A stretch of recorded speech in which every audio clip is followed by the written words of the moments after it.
Gandhi, o líder hindu, demonstrava certa simpatia pelos evangelhos.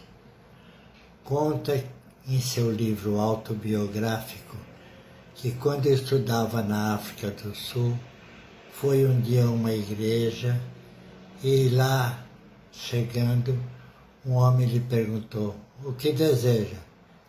E ele disse: "Quero conhecer a religião porque quero estudar os evangelhos." O homem lhe disse: "Desça mais algumas quadras e procure uma igreja que há lá embaixo, porque esta é uma igreja só para brancos." Diz Gandhi que nunca mais voltou a procurar o catolicismo.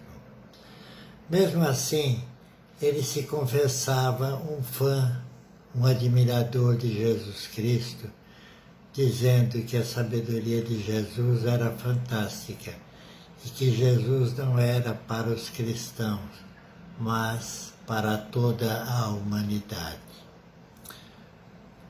Chegou certa vez a dizer: se tudo o que Jesus disse se tivesse perdido, mas tivesse sido salvo o sermão da montanha, nada havia sido perdido.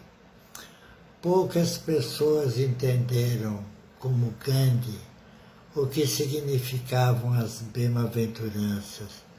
Por que é que Jesus dizia: bem-aventurado quem é aflito, bem-aventurado quem é pobre de espírito, bem-aventurado quem sofre perseguição da justiça. Porque essa perseguição da justiça não é da justiça dos homens, é da justiça divina, que nos cobra a necessidade de ser melhores.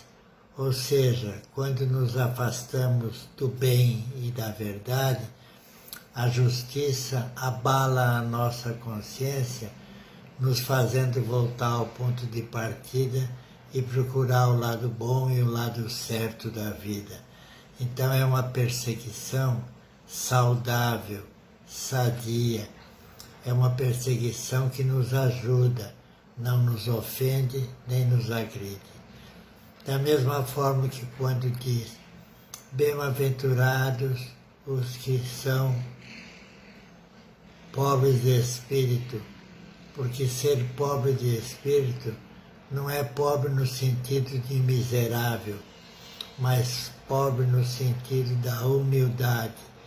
Bem-aventurados os humildes de espírito, os que são bons, os que não têm vaidade, os que não têm soberba, os que não têm prepotência.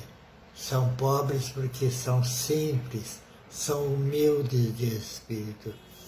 O enunciado do Sermão da Montanha é realmente uma maravilha quando bem interpretado e nos deixa claro que é um tratado de conselhos em nosso favor, em nosso benefício, sempre que nós soubermos interpretá-los corretamente.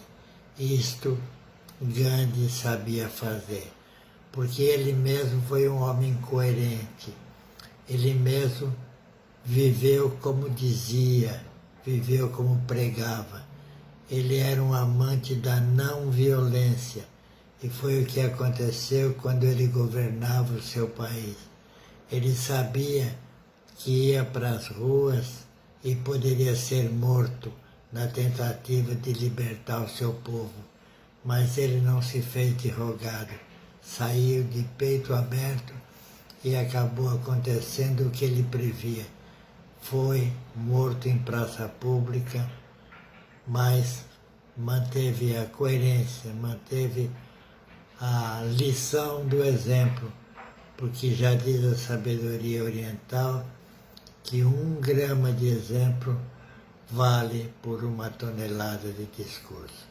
Este foi Mohandas Karamchand Gandhi, também conhecido como Mahatma Gandhi, que quer dizer Gandhi, o grande alma. Que possamos aprender com ele. Se o catolicismo não lhe fez bem, os evangelhos para ele foram sempre uma verdade. Para ele, Jesus é o grande sábio que o mundo conheceu. E como diz o Espiritismo na pergunta 621 do Livro dos Espíritos, Jesus é o grande Espírito que veio à Terra, que pode nos servir de guia e modelo. Tomara que nós aproveitemos esse instante em que estamos vivendo. Fiquem com Deus e que Jesus nos abençoe.